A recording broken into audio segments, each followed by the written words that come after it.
Olá minha joia, sou Hugo Bandeira, agora tudo faz sentido. Malu Gaspar expõe tudo e mostra a verdade por trás do interesse dos bolsonaristas de classificar criminosos como terroristas. Já adianto que é para entregar o Brasil ao domínio dos Estados Unidos e que isso está sendo planejado desde o início do ano. Espia. Vamos trazer agora essa pauta que a Malu também traz do Jornal Globo, que a gente vai discutir sobre classificar organizações criminosas como terroristas. Vamos começar mostrando o secretário de Segurança Pública de São Paulo, Guilherme Derrite, que falou hoje sobre o projeto que vai ser relatado por ele, como a Elisa Claverini nos contou há pouco, lá na Câmara, equiparando as facções criminosas ao status de terroristas. Essa semana eu retorno para a Câmara dos Deputados, a convite do presidente Hugo Mota. Tem um projeto do deputado federal Danilo Forte do Ceará, para a gente classificar algumas ações dessas organizações criminosas, como domínio de território, como utilização de armamento exclusivo das Forças Armadas por esses criminosos, como ações terroristas. E o que depender de mim como relator dessa proposta, esses criminosos, seja do PCC, do Comando Vermelho ou qualquer outra organização criminosa, praticando atos e fatos típicos e antijurídicos dessa natureza, merecem sim ser classificados como terroristas e que a legislação possa endurecer cada vez mais, não só o aumento de pena, mas a progressão do regime de cumprimento de pena, para que eles possam ficar muito mais tempo presos. Bom, sobre esse projeto aí de lei que propõe classificar as facções criminosas como terroristas, os especialistas temem que essa mudança possa abrir um caminho para que sanções econômicas e intervenções externas aconteçam no Brasil. Deixa eu falar com a Malu, porque a Malu escreve, acho que são duas matérias até para o Jornal Globo, né? Que mostram muito bem do que a gente está falando. Porque nesse aspecto que a gente passa a facção criminosa a terrorista, você coloca nesse bojo governador do estado do Rio de Janeiro, governo dos Estados Unidos, União, estados e empresas. Por que está todo mundo de olho nessa história, Malu? Marcelo, é engraçado que esse debate está rolando abaixo do radar desde o início do ano e agora com essa polêmica eu consegui apurar as iniciativas que vieram sendo tomadas desde então. E o que a gente mostrou no Globo hoje? O governador Cláudio Castro vem desde o começo do ano fazendo uma campanha junto aos Estados Unidos, que por sua vez tem tomado iniciativas também para tentar fazer com que o Comando Vermelho aqui no Rio e o PCC, mais focado em São Paulo,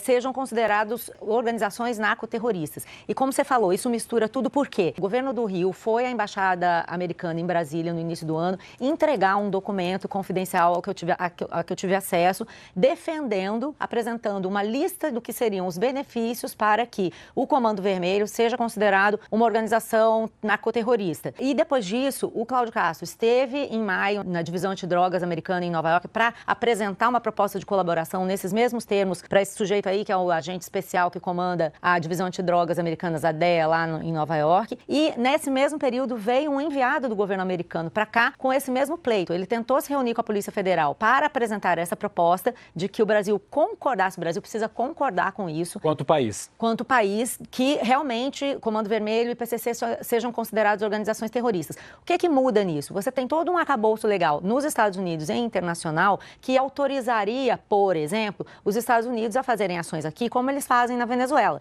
No início do governo Trump, eles decretaram que o Trem de Aragua, que é o cartel venezuelano, e o Los Zetas, que é o mexicano, são considerados organizações narcoterroristas. Na definição americana, inclusive é muito parecida com essa definição que a Isa colocou aí, que está sendo proposta no projeto de antiterrorismo. São organizações que afetam a segurança nacional, que perturbam a paz social, já virou uma definição um pouco menos política, assim, no sentido ideológico, do que já foi no passado. Até a gente viu esse debate, o ministro Lewandowski e o Cláudio Castro, numa coletiva semana passada, falando sobre isso.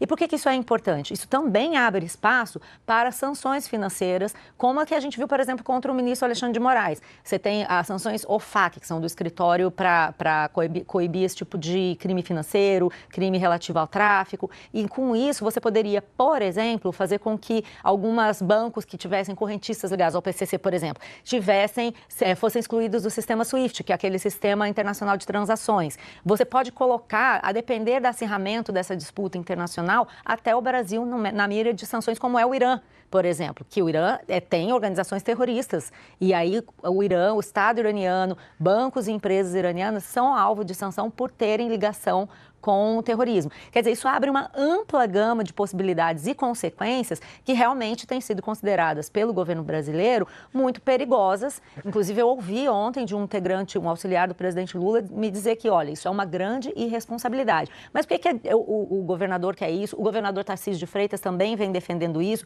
Todos os governadores de direita estão defendendo isso.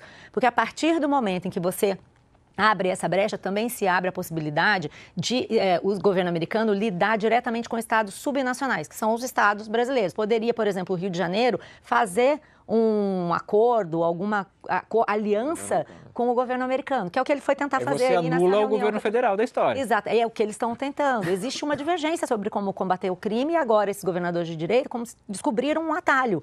Vamos colar no governo Trump e tentar classificar essas organizações como terroristas, porque assim a gente não precisa do governo federal para fazer a nossa ação aqui. Essa é a base de toda a discussão na PEC da segurança, inclusive. Os estados dizendo, nós não precisamos do governo federal, nós vamos agir por conta própria. O governador Ronaldo Caiado, na coletiva da semana passada, falava isso. Não, eu falo com o governo, quando tiver um problema, eu falo com o governador tal, com outro, um manda reforço e a gente aqui faz uma ação. Quer dizer, existe uma divergência, parece uma briga de cachorro grande, tipo assim, uma questão legal, cosmética, mas não é.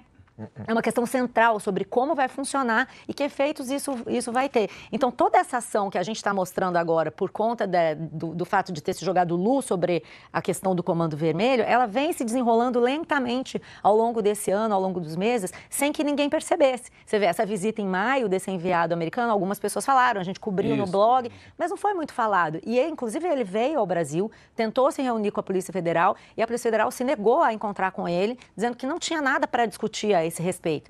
Então, eles estão forçando.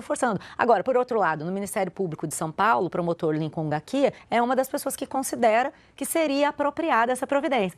Promotor que nós tratamos aqui há algumas semanas, inclusive naquele plano para que fosse assassinado pelo PCC. Exatamente. Existe uma compreensão do papel dessas organizações no crime transnacional que não é pouca coisa, muito relevante de se discutir. E vai pautar, eu acho que o que está acontecendo agora, com toda essa movimentação no Congresso e tal, é uma tentativa de botar esse assunto em pauta até a eleição de 2026. Porque a gente não pode nunca mais ignorar, até a eleição, a gente não pode ignorar esse contexto. Daqui para frente, tudo que é feito tem, sim, lá atrás, numa terceira camada, ou numa segunda, ou nem na primeira, a intenção de influenciar o debate eleitoral. E a ideia é essa. Você vê que nós não estamos mais falando do tarifaço, do Trump, faz tempo que nós não falamos mais disso. Indicação para o Supremo Tribunal Federal que está aí parada. Exatamente. É essa a pauta agora. Vamos todo mundo discutir segurança, porque isso faz diferença em 2026. Agora, do outro lado da moeda, qual é o interesse dos americanos? Quando você tem um acordo como esse, você aumenta a ingerência sobre os países da região, aumenta o poder dos Estados Unidos. É o controle da região. É os Estados Unidos classificando algo que acontece no Brasil. Claro. Exato. Mostra a influência deles aqui. E você passa a ter a capacidade de influenciar a política externa brasileira, passa a ter a capacidade de influenciar a política doméstica. Para os americanos interessa. Você pode ampliar essa lista, né? O que você considera terrorista? Hoje em dia, nos Estados Unidos, há quem defende o governo Trump que movimentos políticos de oposição ao governo podem ser classificados de terroristas. Bagunça, né? Se forem perturbar a ordem social, se forem ocupar espaços públicos. Então é terrorista isso. E aí você ultrapassa a autoridade do Congresso Nacional, por exemplo, em várias medidas e você consegue tomar. Então, por isso que preocupa muitos estudiosos também, enquanto que outros dizem que não, deve ser considerado, vamos conversar. Só para completar a informação, por que isso é importante para o governo do Estado? Porque hoje, quem troca informação sobre tráfico com a DEA, que é essa agência antidrogas, toda a comunicação entre os governos ela é feita pela União, a Polícia Federal. Se você muda isso, você também muda os canais. Pessoal, só um recadinho rápido antes de finalizar. É para quem sempre me pergunta sobre trabalhar em casa ou como fazer uma renda extra séria. Tem um dado oficial do IBGE que mostra que quase 15 milhões de brasileiros já trabalham de casa. O mercado digital não é mais o futuro, ele é o agora. A pergunta é, como começar com o pé direito sem cair em um golpe? A verdade é que existem muitas formas de trabalhar online. Você pode prestar serviços, vender em grandes sites ou usar métodos para ganhar em dólares. O principal ponto é que precisa ser um trabalho sério. Isso aqui que eu vou te mostrar não tem nada a ver com tigrinho, com casa de aposta, nem pirâmide. Então, se você está interessado em aprender uma profissão que permite trabalhar em casa, eu recomendo dar uma olhada na Escola de Negócios Digitais. Para descobrir, clique no link abaixo, é o primeiro link da descrição e também está no comentário fixado. Você vai abrir uma conversa direto com o Clayson lá no WhatsApp, dizer que quer saber mais, ele vai te dar um treinamento gratuito com 3 aulas para você entender a dinâmica toda. É sem compromisso. Clica aqui, não perde essa oportunidade, o Clayson está esperando por você. Dito isso, um grande abraço e tudo de bom.